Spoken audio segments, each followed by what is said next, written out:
Baik tu apa salahnya yang mengaji hari ni kalau kata tepi rumah kita ada janda susah? Apa salahnya? Ayah pergi beli ikan 2 kilo. Abang nak makan Ustaz, nak buat gulai, nak buat laksa, nak buat apa? Apa salahnya beli 3 ekor pergi hantar rumah janda tu? Tak boleh Ustaz oi. Duk jeling sakan Ustaz oi. Jeling sampai tak ada ampun Ustaz oi. Takkan janda tu umur 80 dia nak jeling. Kadang-kadang kita terlihat nampak aib daripada orang baik-baik. Orang tu orang baik, tapi kadang-kadang dia satu hari tersilap buat benda tak elok. Contohlah macam ni, nak bagi senang faham. Nak buat contoh saya tak kena kan. Contohlah, kita ambil Ustaz Husaini. Dia tak ada apa. Kan? Contohlah Ustaz Husaini, dia pergi dekat Pekan Arau tu. Dia sampai-sampai sana, dia jumpa seorang perempuan dengan rambut tak pakai, tudung tak pakai, apa tak pakai. Contohlah, sedangkan perempuan tu boleh jadi adik-beradik dah. Boleh jadi adik sesusu dia dulu. Tapi kita tak pernah nampak di kawasan pengajian mati ni. Tak apalah. Tengok-tengok, ataupun perempuan tu perempuan asing lah, senang bahasa.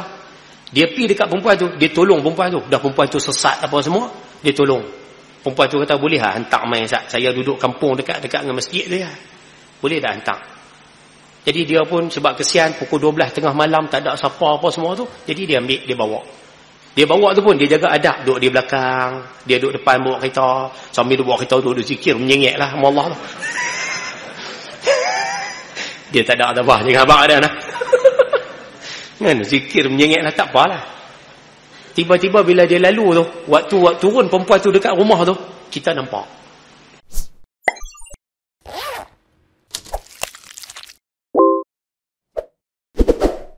Apa gambaran umum hadis ni yang kita nak tengok Ustaz? Simple lah noh, ngaji simple-simple ya.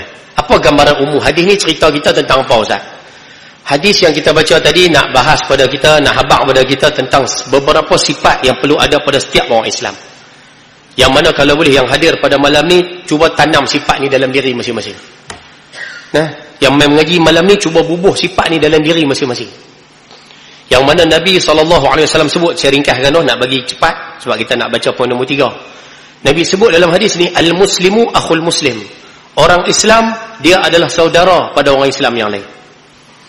Yang mana bahasa kampung kita bagi senang faham, logat utara kita ni, Nabi kata orang Islam ni, dia adik-beradik dengan orang Islam yang lain. Mana-mana orang Islam yang ada, itu semua adik-beradik kita. Senang, istilah saudara tu, logat kita sebut adik-beradik. Oh, maknanya secara bahasa mudahnya Ustaz, mana-mana orang Islam yang ada Ustaz, tu semua adik-beradik saya Ustaz. Ya. Mana-mana orang Islam yang duduk sekampung dengan saya, satu bandar dengan saya, satu negeri, satu negara, bahkan satu dunia dengan saya, dia kira adik-beradik saya Ustaz. Ya. Termasuk juga saudara adik. Allah yarham saudara adik. Tu pun adik-beradik kita.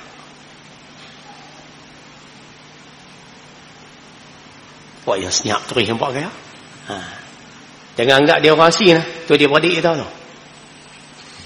Yang mana saya dah sebut dah bulan lepas kan. Yang dikatakan al-ukhuwah, saudara ni, ataupun bahasa kampung kita adik-beradik ni, Syekh Ali Jumaah pernah pecah. Al-ukhuwah ni maksud saudara ni, dia ada 3. Siapa-siapa termasuk dalam 3 ni, dia dikira saudara kita, dia dikira adik-beradik kita. Yang pertama disebut al-ukhuwah fin nasab, ukhuwah dalam hubungan darah. Siapa-siapa yang ada hubungan darah sekali macam kita, hubungan darah tu sama macam kita, dia dikira saudara kita, adik-beradik lah. Ayah kita dikira saudara kita pasal hubungan darah sama, ada sangkut hubungan darah. Mak kita ada hubungan darah, adik-beradik kita ada hubungan darah, sepupu sepapat ada hubungan darah, pak menekan mak menekan ada hubungan darah. Yang mana ada hubungan darah disebut saudara. Itu satu. Jadi kita ada ramai saudara lah. Itu. Yang kedua, al-ukhuwah fid din, persaudaraan dalam agama. Bahasa kampung kita bagi senang faham, mana-mana orang yang sama agama dengan kita, tu dia beradik kita. Boleh? 2. Tak kira lah Ustaz, dia duduk mana pun tak kira. Sama agama, dia beradik kita. Dan yang ketiga, al-ukhuwah fil insaniyah, ukhuwah dalam kemanusiaan. Mana-mana orang yang mata macam kita, telinga macam kita, 2 tangan macam kita, 2 kaki macam kita, rupanya tu adik-beradik sesama manusia. Tu saudara sesama manusia. Habis itu apa kesimpulan mudah bagi senang faham Ustaz? Rupanya kesimpulan mudah dia. Rupanya Islam ni satu agama yang mengajak semua hak ada atas dunia ni semua adik-beradik kita. Faham? Islam ke, kapiak ke, apa ke, semua adik-beradik kita. Cuma semua adik-beradik Ustaz, semua adik-beradik. Cuma cara layan dia berbeza. Adik-beradik yang ada nasab, layanan dia lain. Adik-beradik sama agama, layanan dia lain. Adik-beradik yang sama manusia ni Ustaz, yang tu layanan dia lain. Layanan setiap peringkat adik-beradik ni tak sama. Tapi Islam nak ajak tu semua adik-beradik kita. Boleh? Selesai. Bila nama adik-beradik dalam Islam, Nabi kata apa? Bila mai kata dia ni adik-beradik kita, saudara kita, Nabi kata yang pertama, kamu tak boleh buat naya dia. La yazlimuhu, jangan menzaliminya. Orang kita sebut jangan buat naya dia. Sebab dia adik-beradik kamu, jangan buat naya kat dia. Wala yuslimuhu, bukan setakat tak boleh penaya dia. Kalau dia dizalimi, dia kena tindas, dia kena apa-apa, kamu tak boleh biar dia kena tu, kamu kena bantu dia, lepaskan dia daripada penganiayaan tu, lepaskan dia daripada dia buat kena zalim tu. Sama ada dia dizalimi, kamu kena tolong, ataupun dia tu menzalimi orang pun kamu kena tolong selamatkan dia juga.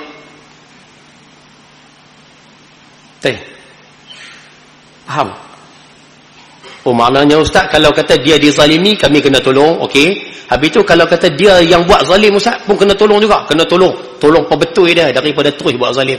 Kena tegur dia daripada terus buat benda salah.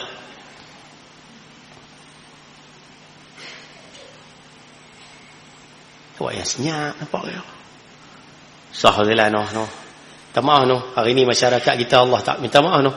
Antara perkara yang Allah Ta'ala balakan pada kita hari ni, kita semua hari ni kena penyakit penting diri sendiri. Tak maaf lah.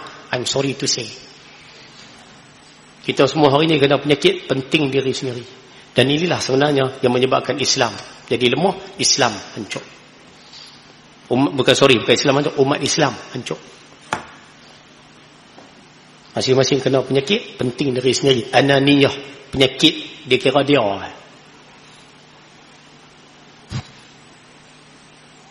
Lepas tu kita minta yang mengaji di matin jangan jadi macam ni. Mudah-mudahanlah kita bakat-bakat betul. No, insya-Allah jangan kena penyakit penting diri. Baik. Kemudian Nabi sebut dalam hadis ini lagi, siapa yang tolong saudaranya, Allah Taala akan bebaskan dia. Minta maaf, Allah Taala akan sempurnakan hajat dia. Siapa tolong sempurna hajat orang, Allah Taala sempurnakan hajatnya. Siapa tolong bebaskan kedukaan orang Islam, Allah bebaskan kedukaan dia hari kiamat kelak. Siapa yang sembunyikan aib orang lain, Allah Ta'ala sembunyikan aib dia di hari akhirat. Ini di antara beberapa sifat yang perlu ada pada setiap orang, khususnya yang mengaji malam ni. Semua kena tanam sifat ni mulai pada hari ni. 5 ni kalau boleh hafal terus tak apa. Jangan naya orang. Saya sebutlah bahasa mudah bagi senang faham. Jangan penaya orang.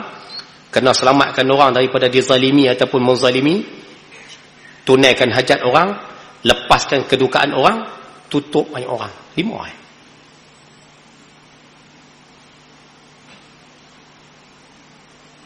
Any question? Awak yang senyap nampak ya? Hari tu tengok jam ada belakang, tak ada dah. Oh ni. Dia kuliah, dia tak macam ceramah. Kuliah ni 8.40, 8.45 tak ngerti ya. Boleh kan? Baik. Cuba kita tengok poin nombor 3. Poin nombor 1 kita dah bincang dulu. Apa maksud Muslim dalam hadis ini? Apa maksud persaudaraan? Yang ni pun kita dah bincang. Poin nombor 2, pengarang kita bahas tentang makna menolong hajat saudara. Yang ni pun kita dah bincang. Cuma satu yang saya nak ulang malam ni, siapa yang nak hajat ni Allah makbulkan. Siapa yang ada hajat, nak hajat dia Tuhan tunaikan. Kamu tunaikan hajat orang. Kamu tunai hajat orang, Allah tunai hajat kamu. Ingat tu prinsip tu. Kalau kamu ada hajat, nak hajat kamu makbul. Macam mana cara nak buat Ustaz? Tunaikan hajat orang. Apa hajat orang? Tunai. Tolong tunai. Tolong sempurnakan. Hajat kamu, Allah Ta'ala akan sempurnakan. Boleh dapat tu? Lepas tu ibu-ibu di belakang balik tanya suami, tengok, abang, apa hajat abang? Try tanya dia. Kan? Kalau suami abang hajat dia sekian. Dia tak abang banyak, dia abang satu ya. Kan? Kalau boleh cuba tunaikan hajat tu. dah suami saya dia hajat nak pergi umrah dengan saya, tunaikan hajat tu. Boleh dapat ke no? Rupanya bila kita tunaikan hajat orang, Allah sempurnakan hajat kita. Yang main mengaji malam ni, berapa banyak ada hajat. Yang main mengaji malam ni, berapa banyak ada keinginan. Siapa yang nak keinginan dia Allah Ta'ala tunai, mudah ya, tunaikan hajat orang. Sebab tu kalau boleh cuba belajar, tengok apa sekalian. Tak tahulah, try tengok, cuba belajar. Tunaikan hajat orang. Cuba belajar tengok, penuhi permintaan orang. Kita penuhi permintaan orang, Allah Ta'ala tunaikan hajat kita. Itu kunci dia. Inna Allah fi auni al-abdi ma kana al-abdu fi auni akhihi. Allah Ta'ala akan bantu seorang hamba tu selama mana hamba tu dalam ataupun sentiasa dia bantu orang lain. Dia bantu orang lain, Allah bantu dia. Dia sempurnakan hajat orang, Allah sempurnakan hajat dia.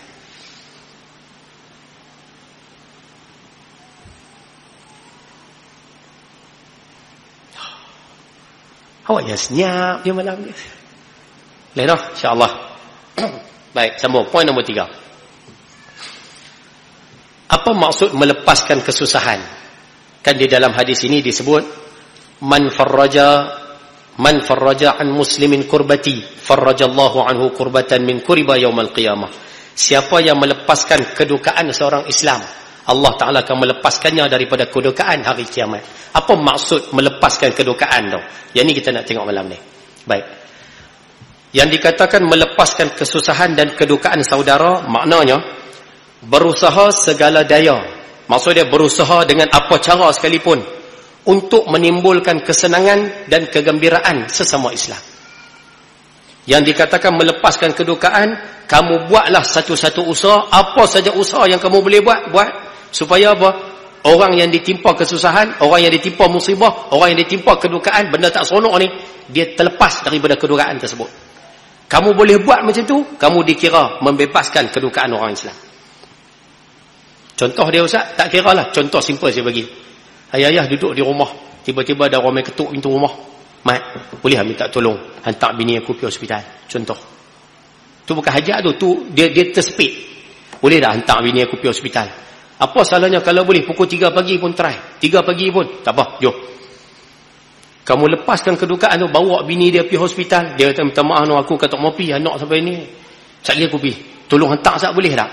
Kita pun masa tu berkelapangan, tak ada sekat, tak ada masalah, tak ada apa. Kalau boleh tunaikan, lepaskan kedukaan dia, lepaskan kesempitan dia masa tu.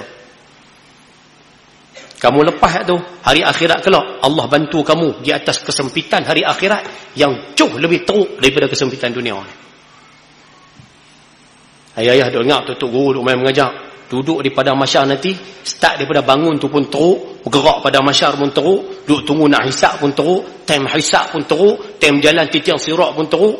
Semua kalau hak teruk, buah teruk . Yang mana waktu tu kita memerlukan penyelamat. Kita perlukan orang yang boleh bebaskan dan lepaskan kita daripada kedukaan time tu. Rupanya nak dapatkan pelepasan daripada time serabut teruk di hari akhirat, Allah Ta'ala ajak kita, kamu tolong lepaskan orang atas dunia ni.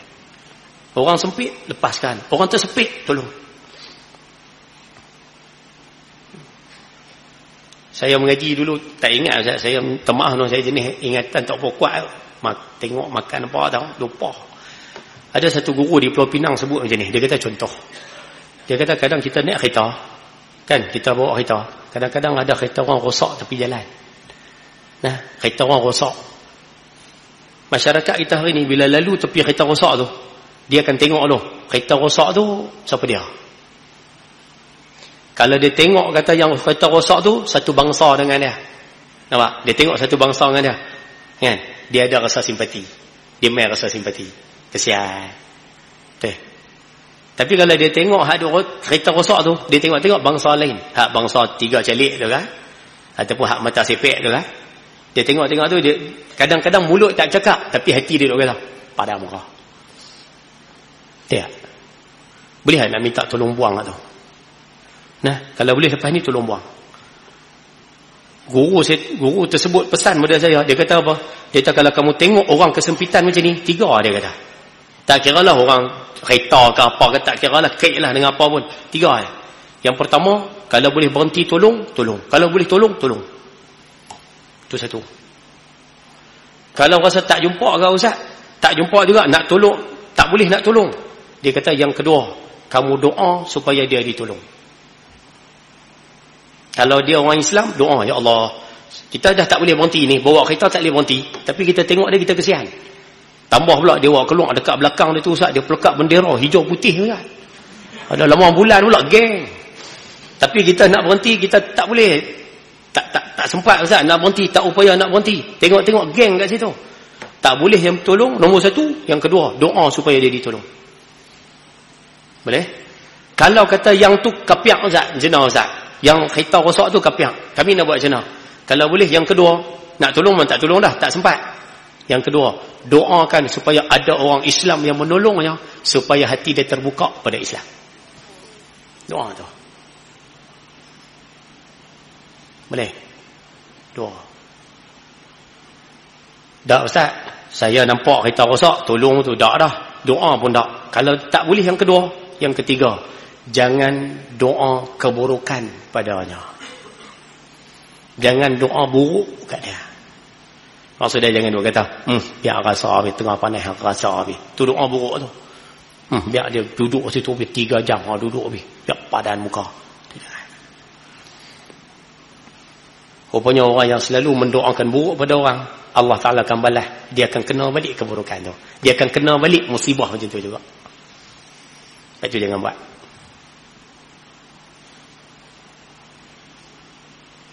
Macam duk buat dah je nampak ke ya? Jangan buat dah lepas ni sekalian tu. Nah, ibu-ibu di belakang jangan buat dah.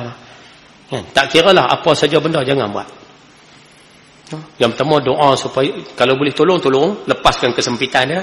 Kalau tak boleh, doa supaya mereka ditolong, doa. Kalau tak boleh juga, yang ketiga, jangan doa keburukan mereka, jangan minta hak buruk-buruk pada mereka. 3 tu ya.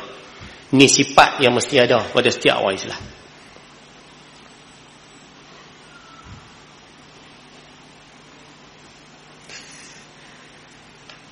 Boleh kau noh?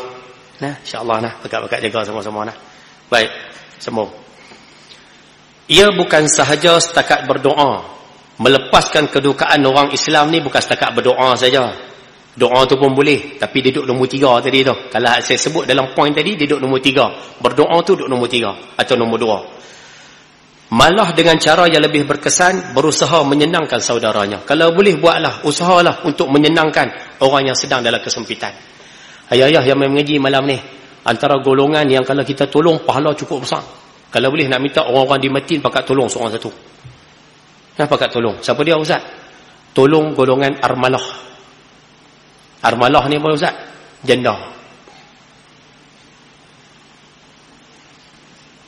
Wah, yang senyap nampak kaya. Rupanya di antara golongan yang Nabi SAW suruh kita tolong, kita bantu adalah golongan janda.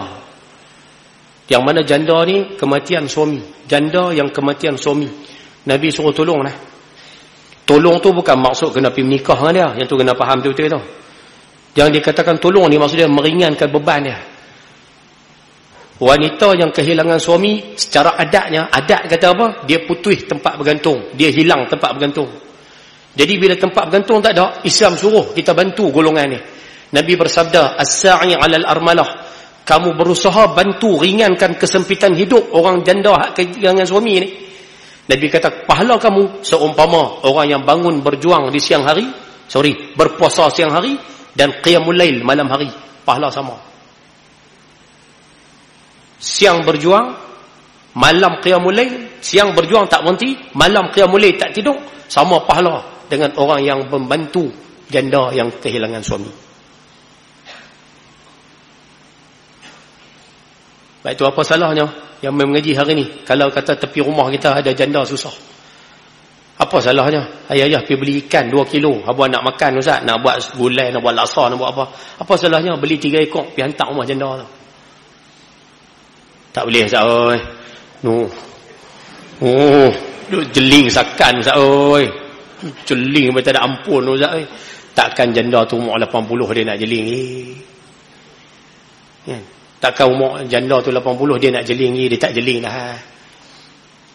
Hantar lah. Apa salahnya beli beras? Dah beli suncang buang kita. Beli suncang. Abang bagi.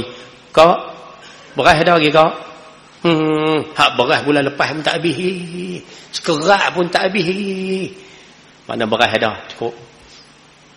Kak ni saya beli pergi pasar malam, tak ada apa kak, beli popiah, boleh makan kot popiah tu. Oh, tak boleh makan lah popiah.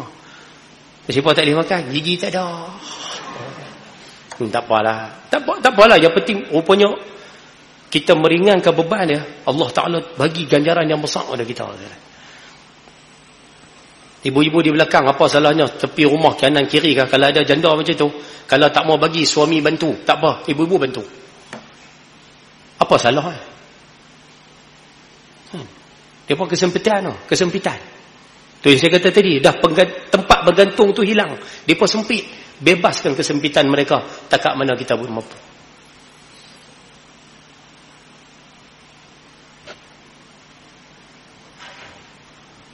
Saya tak setuju nampak ya.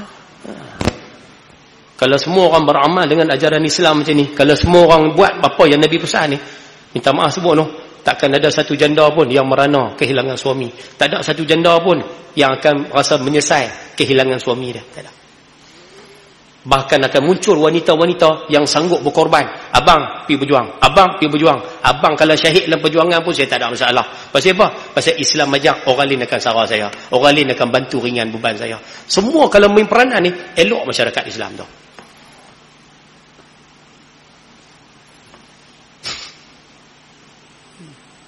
Hari ni apa jadi?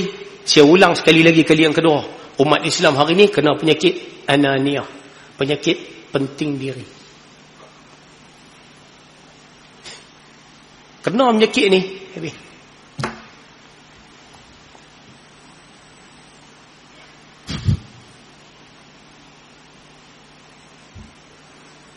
Boleh berhenti lah. Tengok senyap orang nampak kaya. Boleh kau noh? Mudah-mudahan kita try tengok. Peridukkan balik di mati ni dulu. Yang orang-orang pelih, periduk dulu. Tambah pelih lagi lah. Kena lebih sikit. Perjuangan tu kena kuat sikit. Dia mana faham-faham. Tak boleh nak lebih-lebih. Bab tu. No? Cuma nak sebut, kena sekali. Tak apalah, kita peridukkan balik budaya tu. Sebab tu kita minta maaf no. Saya sebenarnya sangat kagum. Tapi saya taklah zahirkan sangat. Taklah kongsi sangat. Tapi sebenarnya saya sangat kagum dengan ustaz-ustaz kita yang hari ni, yang mana buka pondok ni, seumpama Ustaz Yusaini dan sebagainya, yang mana buka pondok, yang mana mereka jadikan sebahagian daripada tapak pondok ni sebagai pondok untuk orang tua-tua duduk di situ, mengetap di situ, mengaji di situ.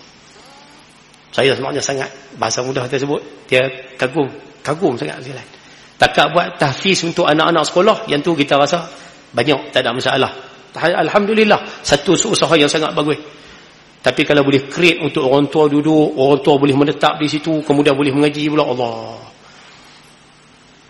Dan selalu yang datang ni pun kadang-kadang dah isteri tak ada, kadang-kadang yang suami tak ada, duduk main mengaji, Allah. Rupanya dia termasuk dalam hadis yang saya bacakan tadi tu.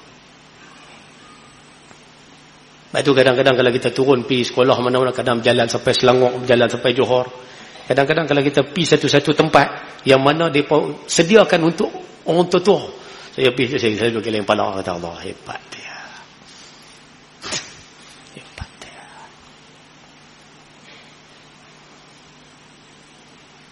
Bukan senang nak boleh buat tu, bukan senang. Tapi Nabi sebut orang yang boleh menjaga, boleh bantu ringankan beban armalah ni, Allah, pahala dia sangat besar. Baca apa salahnya kita yang mengaji ni? Apa salahnya? Saya bukan kempen untuk Ustaz Yusaini saja. Tapi kalau siapa boleh bantu Ustaz Yusaini lagi, silakan. Kalau kata kita balik nanti, contohlah yang mengaji malam ni orang Tunjang, yang mengaji malam ni orang Kepala Batas, Kedah. Cuba tengok kalau kawasan kita tu ada orang-orang yang cuba bina rumah untuk orang tua-tua, bina tempat tinggal untuk orang tua-tua. Kalau boleh, apa salahnya? Kita tak mampu buka, kita support.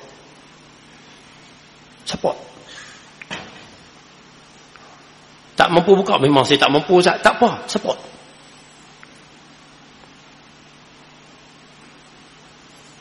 Mana nak tahu, satu hari nanti di hari akhirat kelak, kita bantu simple ya, sebulan tak banyak pun, sebulan 50 ya Ustaz. Oi. Tapi nanti pergi di hari akhirat, Allah Ta'ala lepaskan kita kedukaan yang pelbagai. Nah, kita tahu. Bangun kubur, Allah Ta'ala lepas kedukaan. Jalan pada masyar, lepas kedukaan. Bergerak waktu nak hisap, lepas kedukaan. Pergi di tiang sirat, lepas kedukaan. Semua peringkat di akhirat, semua Allah Ta'ala lepas. Rupa-rupanya disebabkan atas dunia dulu, kita lepaskan kedukaan orang lain. Allah.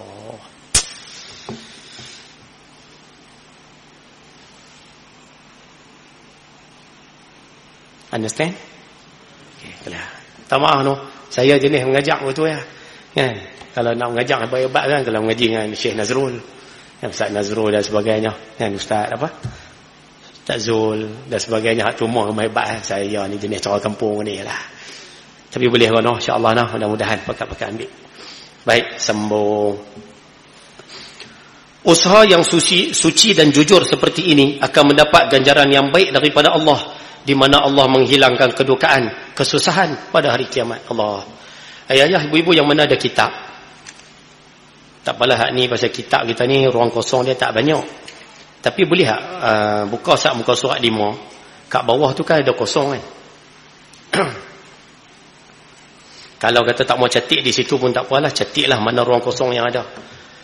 Rupanya ada satu hadis, minta maaf no, saya tak mampu nak ingat semua, takat mana yang saya ingat saya abang lah nah. Rupanya dalam ringkasan kepada tafsir Qurtubi, yang disusun tak silap saya oleh Al-Imam Abdul Wahab Sya'rani, dalam tu disebut tentang golongan manusia yang bangun di padang mahsyar dengan macam-macam rupa. Ringkas saya nak sebut ringkas. Cuma nak minta malam ni, hari ni tak ada lah kena-mengena dengan tajuk lepas kedukaan tu. Cuma nak sebut akhir zaman nanti, di padang mahsyar nanti ada manusia yang bangun rupa macam-macam. Nak minta kalau boleh yang mengaji malam ni tolong jangan buat apa yang saya sebut malam ni. Jangan buat. Nabi sebut kepada, minta maaf no, Sayyidina Muaz tanya Nabi tentang golongan, kan dalam Quran Allah Ta'ala sebut dalam surah Naba tu, yauma yunfakhu fis suri fatatuna afwaja, pada hari sangkakala kedua ditiup, bunyi sangkakala kedua, manusia akan bangun afwaj, dalam keadaan berkumpulan, keluar berkumpulan. Sayyidina Muaz bin Jabal tanya Nabi SAW, ya Rasulullah, apa maksud keluar berkumpulan ni? Macam mana keluar kumpulan ni? Nabi kata, di padang mahsyar nanti yang bangun daripada kubur ni akan paling banyak sekali 10 golongan ni. Sebab tu kalau boleh yang mengaji tolong hati-hati dengan 10 ni no. Saya tak ingat semua, takat mana saya ingat saya sebutlah. Nombor 1, ada yang bangun muka macam kera. Bangun muka kera, badan manusia tapi kera. Satu kumpulan semua pok-pok kera. Pok-pok kepala kera. Siapa dia golongan ni? Nabi sebut, inilah orang yang masa hidup suka tabuk fitnah. Sebab tu yang mengaji jangan buat. Sama ada dengan lidah ni ataupun dengan tulisan. Jangan nak buat. Biar mereka buat sudah, kita jangan buat. Biar orang hak benci pada Islam buat sudah, kita jangan buat. Satu. Yang kedua, yang bangun muka macam babi. Yang ni suka makan harta haram. Sebab tu yang mengaji jangan buat. Semalam saya duk mengajak di Penang, tajuk ni lah. Saya sebut pada orang mengaji, saya kata ayah yang mana sebelum kita mati, siapa pernah ambil harta individu, pernah ambil harta orang, individu lah, harta orang, bagi balik. Sebelum mati bagi balik. Kalau rasa tak boleh nak bagi, pergi jumpa dia minta halal. Jangan mati dalam keadaan bawa benda tu. Siapa yang pernah ambil harta ramai, hak jenis kerja makan gaji, kadang-kadang dia kelim bohong. Kelim bohong tu ambil harta rakyat lah. Rakyat bayar cukai dia tu dibayar untuk dia bayar gaji dia kelintong gaji dia, jadi dia curi harta ramai. Kalau siapa curi harta ramai, kena bayar balik pada orang ramai. Tak boleh bayar, minta halal pada orang ramai. Tak boleh minta halal, yang terakhir dia kena keluar jumlah yang dia pernah curi, dia masukkan ke tempat kegunaan awam. Tu ya, cara dia tak ada. Rupanya di antara kumpulan manusia di hari akhirat, kepala di bawah, kaki di atas. Yang ni suka ambil riba, suka makan harta riba. 3. Yang keempat, ada kumpulan manusia yang bangun, tangan kena kerat dua-dua belah, kaki kena kerat dua-dua belah, dua-dua kena kerat. Satu kumpulan berjalan dalam keadaan kanan tak ada, kaki tak ada. Ni antara golongan yang hidup atas dunia menyakitkan jiran. Suka menyakitkan jiran. Rupanya dia bangun, tangan tak ada, kaki tak ada. Yang keempat, yang bangun buta. Buta. Maknanya bangun ramai-ramai satu kumpulan buta, tak nampak jalan. Siapa dia? Atas dunia dulu tolak kebenaran, tolak ajaran Islam. 5. Yang keenam, boleh kono, ringkas-ringkas kono. Dan ada juga yang pakai baju besi. Pakai baju besi pada tembaga panas, sambil duduk jalan tu panas ni, badan. Dan ni golongan orang yang sombong bongkak. Di hari dalam dunia sombong bongkak, hari akhirat Tuhan siksa macam tu di padang mahsyar. Yang ketujuh, saya ingat dekat 7 minta maaf no. Ada yang kena ikat dekat batang kurma, hak nombor 7 ni saya paling ingat sekali ni. Kena ikat di batang kurma, jadi satu kumpulan semua kena ikat di batang kurma, pakai duk jalan lompat tu. Nak pergi ke padang mahsyar. Berapa ribu tahun tak tahu nak jalan pergi ke mahsyar tu, nak pergi tempat berhimpun tu. Duk jalan betul lah, satu kumpulan. Bila ditanya siapa, rupanya inilah golongan yang menyokong pemerintah zalim. Tu yang ingat sangat tu. Kan? Batu yang main mengaji malam ni, siapa ada sokong pemimpin zalim tu tukar-tukar. Ada, saya tahu yang main mengaji ni ada. Kan? Ada sokong kerajaan yang tak sepatutnya. Ada merapik tukar. Nah. Saya gitu lah no. Kan? Kan? Takkan apa yang berlaku sekarang ni dalam negara takkan tak nampak ikut. Apa yang jadilah ni takkan tak nampak ikut. Awak yang buta sangat sampai tahap tu, takkan tak nampak lagi ikut. Apa yang mereka buat kat kita sekarang, apa berlaku pada umat Islam sekarang, pada agama kita, takkan tak nampak ikut. Nak sokong apa lagi? Tukang lah. Dah sungguh kan melawak tapi sungguh ni. Tukang lah. Umat Islam hari ni berada dalam kerugian. Tu pun sokong ni. Tu pun tak nampak lagi, dia buat pejam mata ni. Tak ada kot yang main mengaji no. Nah, selalunya hak main mati ni tak ada. Kalau ada pun SB je kot. Itu lah.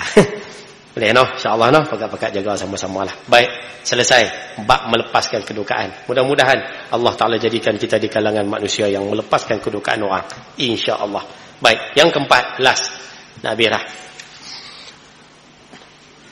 Di antara sifat yang perlu ada pada orang Islam adalah menutup aib. Hak ni cantik. Menutup aib. Menutup keaiban, keburukan dan kejahatan.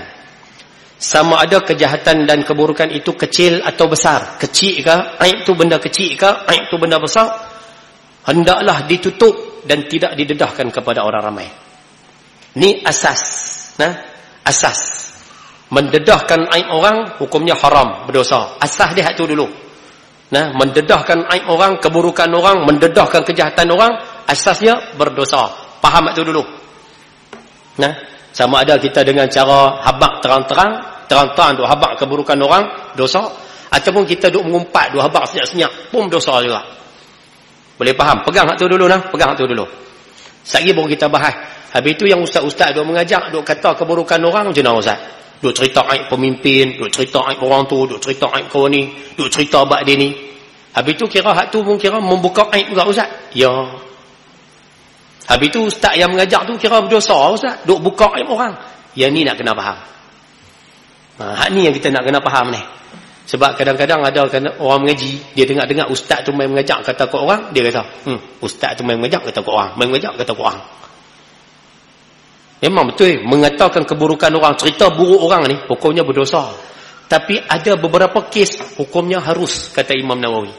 Imam Nawawi kata, harus, boleh. Ya. No? Boleh dapat tu? Boleh. Ada beberapa kes, boleh kita buka aib orang. Tidak ada masalah. Baik, cuba tengok. Dalam perkara ini ada beberapa pendapat, ada beberapa poin. Antaranya, dedah aib orang tak boleh ustaz? Tak boleh. Hukumnya haram, dosa. Clear bab tu. Sekiranya dengan memberitahu ramai pekerjaan jahat itu, sekiranya dengan memberitahu pada orang ramai pekerjaan jahat yang dibuat itu dapat memberi manfaat kepada masyarakat Islam. Kalau kita pergi habaq jahat orang tu dekat orang Islam yang lain, orang Islam dapat manfaat. Orang Islam kenal. Oh, dia ni jahat rupanya. Oh, dia ni tak boleh pakai rupanya. Oh, dia ni selama ni duduk dalam perjuangan Islam duduk main-main rupanya. Contoh. Rupanya bila cakap keburukan dia, orang Islam dan lain dapat manfaat, maka kejahatan itu wajib didedahkan dan dinyatakan pada umum. Nampak? Nampak? Kalau kata dia buat jahat, kalau kita pergi habaq jahat dia tu dekat orang, yarhamkallah, orang dapat manfaat, orang boleh berhati-hati, boleh jaga-jaga daripada dia. Masa tu wajib dia dah. Contoh simple lah, kita bagi dulu hak simple dulu. Hak bab pemimpin tu saya rasa tak payah ulas, semua faham. Kan? Sebab tu kadang-kadang ustaz-ustaz duk main mengajak, duk kata pemimpin ni buat macam ni, dia ni buat macam ni, dia ni buat macam ni. Nak bagi kita semua tahu, selesai, tak ada masalah, boleh.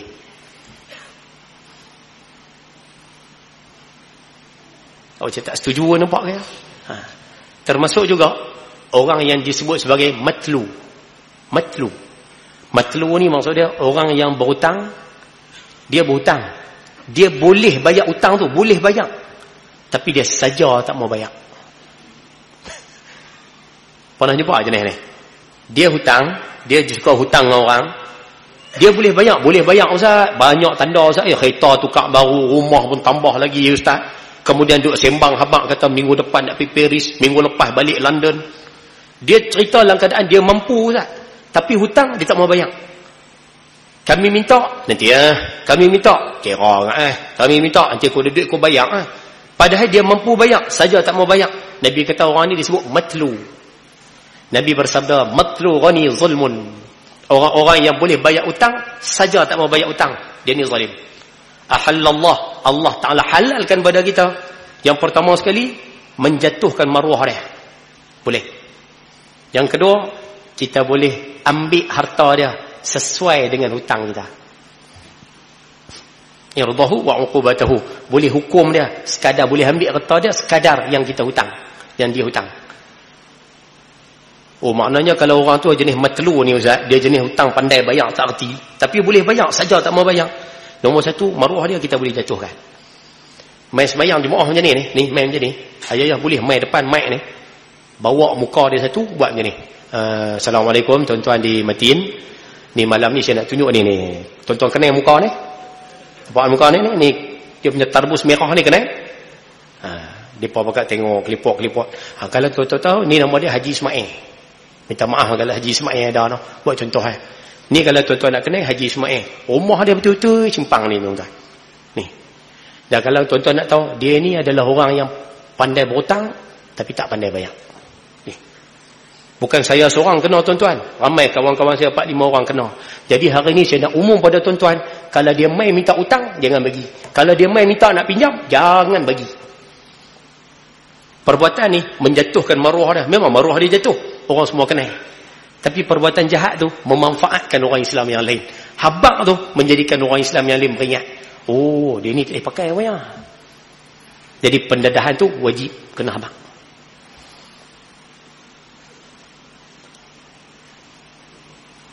Awak yang senyap nampak kaya? Dia bukan semua benda aib kena simpan. Ada ketika boleh buka. Itu satu contoh.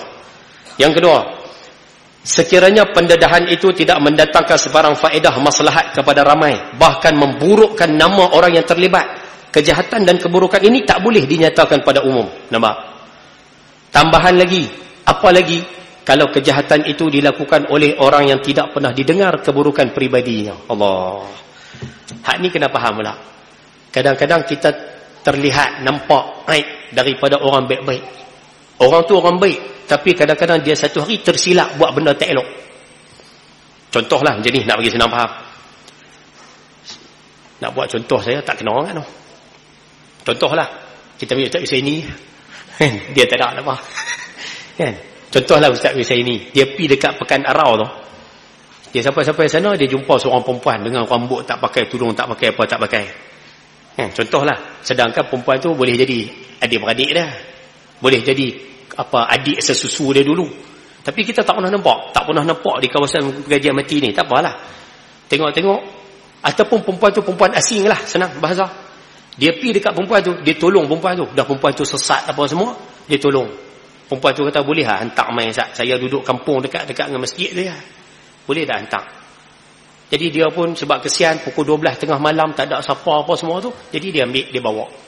Dia bawa tu pun dia jaga adab, duduk di belakang, dia duduk depan bawa kereta, sambil dia bawa kereta duduk zikir menyengek lah sama Allah tu. Dia tak ada apa, jangan abang ada lah. Kan zikir menyengek lah, tak apalah.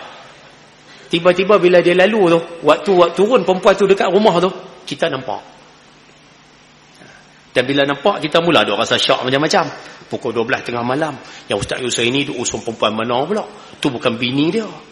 Pukul 12 pula tu, pergi hantar depan rumah pula tu. Nampak? Yang mana benda tersebut, dia akan jadi aib tu. Benda tu akan jadi aib. Dan sebelum ni kita tak pernah nampak beliau buat. Tak pernah nampak pun. Masa tu tugas kita buat apa? Tugas kita masa tu, senyap. Jangan cerita pada siapa apa yang kita nampak tu. Sebab kalau kita pergi buka cerita tersebut, tak ada siapa pun yang dapat manfaat. Semua akan pandang buruk pada Ustaz Husaini.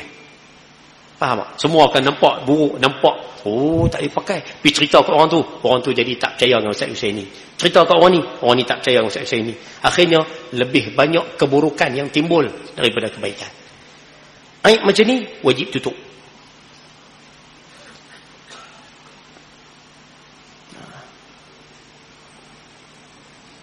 Awak yang senyap. Orang kita hari ni dak je lah. Minta maaf, saya cakap direct lah. Orang kita hari ni dak. Dia tengok benda macam ni. Akhirnya dia tak habaq kat orang. Tapi dia suka buat perangai macam ni. Ni apa nak pergi mengaji mana ni?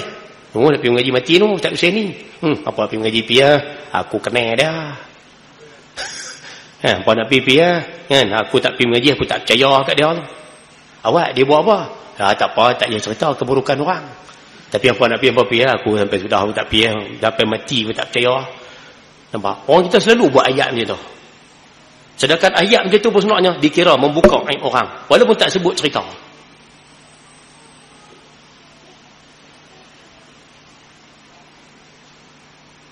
Macam tu buat dah aja nampak gaya.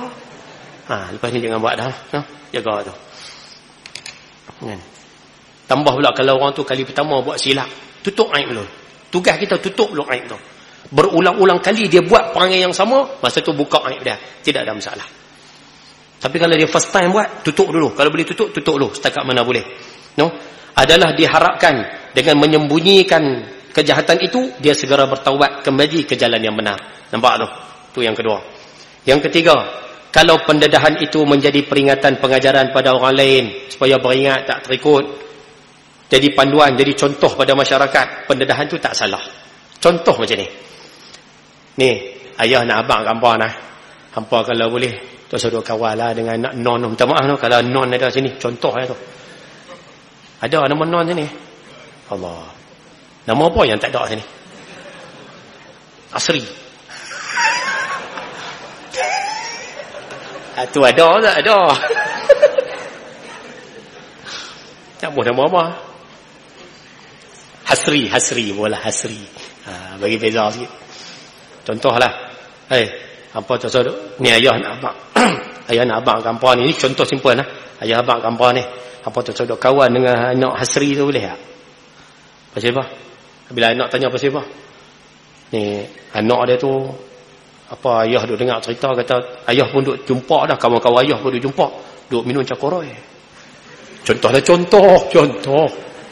Kan, saya tak kata pada siapa-siapa umum kan, duk minum cakoroi. Jadi ayah nak abang apa, duk suruh pergi kawan dengan anak dia. Nampak? Contoh. Ayah ni pergi bercakap, mana ayah ni pergi buka aib anak kawan tu. Ayah ni sedang membuka aib anak hamba Allah tu. Tapi percakapan ayah ni, pembukaan aib ni dikira tak salah. Pasal apa? Supaya anak ambil pengajaran, supaya anak jangan buat, jangan ikut, supaya anak selamatkan diri daripada terlibat dengan benda tu. Nak jadikan contoh. Hampa ni mengaji elok-elok, kalau hampa mengaji tak elok, hampa tengok tu budak tu budak tu dulu tu lari sekolah tu. Anak non lagi tak apalah buat contoh. Sedap nama tu, minta maaf noh kalau haji non ada, bukan non yang ada di Perlis ni tak. Anak haji non apa tengok tu ada naik motor laju tu dia tu dulu time sekolah lari tu. Nampak? Kita dedahkan keburukan itu, tujuan dia apa? Supaya anak kita ambil contoh, jangan ikut macam dia. Supaya anak kita jangan tiru macam dia. Pendedahan itu tak salah. Boleh? Selesai. Tidak boleh memberitahu kecacatan atau aib yang ada pada tubuh badan seseorang, selama mana kecacatan itu memang selamanya disembunyikan oleh orang berkenaan daripada diketahui oleh orang lain. Antara benda yang kita kena tutup aib, cacat. Apa saja kecacatan orang, tugas kita tutup. Jangan nak buka, jangan nak pergi cerita ke orang. Melainkan, ingat Oh, maknanya kita tak boleh duk cerita kecacatan orang tu, kita tak boleh cerita, Ustaz. Tak boleh. Ingat tu, simpan elok lah. Tak boleh. Apa saja benda cacat yang ada pada manusia, tak boleh cerita pada orang. Melainkan untuk dikenali. Yang tu boleh. Satu ya. Untuk dikenali. Contoh bagi senang faham. Dalam kampung Batas Habi ni, ada seorang mak. Mak ni dia sengau. Bila dia bercakap, ni macam tu, sengau. Contoh, dia sengau. Sengau tu kecacatan yang ada pada dia. Jadi kita hak duduk dalam kampung ni, kita tak boleh duk panggil dia mak sengau, mak sengau. Tak boleh. Tak boleh. Memang tak boleh tu. Tapi orang kita selalu buat. Tambah kalau orang Perlis kurang sikit, orang Kedah. Orang Kedah ni bak gelak ni boleh. Nombor satu orang Kedah. Dia kira buh nak gelak ni, boleh bakak botol. Botol bubuh gelaran. Bakak botol. Nak pergi rumah siapa? Limah mana? Limah tongges. Tongges pun dapat gelaran juga. Amboi. Padahal dia tak jual tongges pun. Tapi gelaran tu lekat kat dia. Habis tu tak boleh gelak sengau-sengau tu. Tak boleh. Melainkan, contoh ada orang KL main. Ni saya nak main tumpang tanya pakcik. Kat sini ada rumah. Mana rumah mat? Kita tanya mat mana? Dia kata mat tu yang apa kerja di Telekom tu. Oh, mak sengau. Nampak? Maknanya kita sebut kecacatan yang ada pada dia tu supaya dikenali. Oh, mak sengau. Mak sengau rumah dia depan tu. Untuk dikenali boleh sebut. Saja-saja sebut nak bagi gelak kat dia, itu tak boleh. Pakcik ni pun sambil duk pegang menyekak tu. Dia tanya balik, dia kata, non hak mana satu? Non mana? Kawan hak mai tu kata, non biji nangka. Nampak tu, dia main gelak ikut suka lah. Non biji nangka. Pakcik ni buat apa? Dia lepas dia punya penyekak tu dia lepas. Dia kata apa? Dia kata non yang ni. Ni non. Biji nangka ni. Rupanya dia tak suka, nampak tu? Dia tak suka orang gelak dia biji nangka tu. Lah kali habak tu depan-depan tu. Dia kata non hak ni, biji nangka ni. Rupanya dia marah tu. Kalau gelaran seumpama biji nangka pun orang tak kenal. Cuba bayang duk gelak benda cacat. Lepas tu nak minta ajar main mengaji lepas ni tolonglah. Buang gelaran tu. Gelaran tu buang. Bagi nama ya. Kalau nak gelak hak baik-baik. Gelak hak baik-baik tak apa. Jangan gelak hak cacat. Boleh dapat cakap tu? Selesai. Ayah-ayah, ibu-ibu yang mana ada kitab, boleh tak tulis sikit? Saya rasa kena bagi kau ni. Kalau tak bagi, sayang lah. Sikit lah. Poin-poin dia. No? Imam Nawawi sebut pada kita mengumpat hukumnya haram. Boleh tulis kat buku tu. Mengumpat hukumnya haram kecuali 6 perkara. Yang ni saya saja bagi sikit-sikit. Cetik sikit-sikit No? Mengumpat hukumnya haram, tapi kalau untuk 6 perkara ni jadi harus. Boleh pula. Apa dia? Nombor 1, cetik. Saya terjemah bahasa Melayu terus bagi senang. Nombor 1, untuk menyelesaikan masalah. Nak selesai masalah, kita boleh mengumpat. Maksudnya dia boleh cerita keburukan orang. Keburukan orang, buka aib orang, mengumpat orang, hukum dia haram. Tapi kalau buka aib sebab nak selesai masalah, silakan. Ayah, saya nak minta tolong ayah, boleh tak? Ayah tolong tegur saya anak ayah ni, boleh tak? Anak ayah ni bini saya. Ayah boleh tak tegur anak ayah? Dia suka keluar pergi pasar raya kat maghrib ayah. Saya tak larat kata lah. Dia duduk keluar juga dengan pakai seksi, dengan pakai apa. Kadang-kadang maghrib 8.30, kadang maghrib kat pukul 9 baru sampai rumah. Saya tak larat tegur dah. Ayah boleh tak tegur? Kita pergi cerita dekat ayah tu, kita dikira buka aib orang, buka aib isteri. Tapi buka sebab apa? Nak settle problem. Silakan. Satu. Yang kedua, untuk ambil tindakan. Boleh. Buka aib untuk ambil tindakan. Assalamualaikum. Ni balai polis ya. Ni saya nak bagi tahu ni, tepi rumah saya ni ada perempuan seorang dengan lelaki seorang. Depa dua bukan lelaki bini, duk masuk kerap sangat duk tengok. Kan, jadi boleh tak nak mai tengok? Boleh tak mai serbu ke apakah? Depa jiran saya tapi tak ada hubungan lelaki bini, tak ada hubungan suami isteri ni. Boleh tak? Kita bagi tahu polis tu, itu dikira buka aib orang. Tapi buka sebab apa? Untuk ambil tindakan. Silakan. Dua. Yang ketiga, untuk tahu hukum. Boleh. Untuk tahu hukum. Ustaz, saya nak tanya Ustaz, jiran sebelah rumah saya tu Ustaz, dia tu sokong Pakatan Harapan Ustaz. Contoh. Saya nak tanya Ustaz, hukum dia apa Ustaz? contoh. Nampak? Dua habak kata jiran sokong Pakatan Harapan tu buka aib tu. Tapi tanya sebab apa? Sebab nak tahu hukum, silakan, boleh. Kan? Sama juga ibu-ibu duk pergi cerita masalah laki dekat pejabat agama. Duk pergi cerita problem suami dekat pejabat agama. Pergi cerita kat ustaz tu dia kira buka aib tu. Duk cerita laki tak bagi nafkah, laki sepak, laki katok, laki tak balik rumah 3 minggu, laki pergi nikah di Siam. Tu buka aib tu. Tapi buka aib pasal apa ustaz? Nak selesai masalah, kadang-kadang nak tahu penyelesaian, nak tahu hukum dan sebagainya. Boleh. Tak ada masalah. Nombor 4, untuk khabarkan kejahatan, macam saya cerita tadi, boleh. Dia memang jahat, nak habaq kata dia jahat, boleh. Macam kes tadi lah, kes tak bayar hutang lah. Yang kelima, untuk ambil pengajaran, boleh. Macam kes sahabat tu, anak non tu, kan, tu mengaji malas lah tu, duduk lari sekolah tu, untuk ambil pengajaran, boleh. Dan yang keenam, mengumpat untuk dikenali, boleh.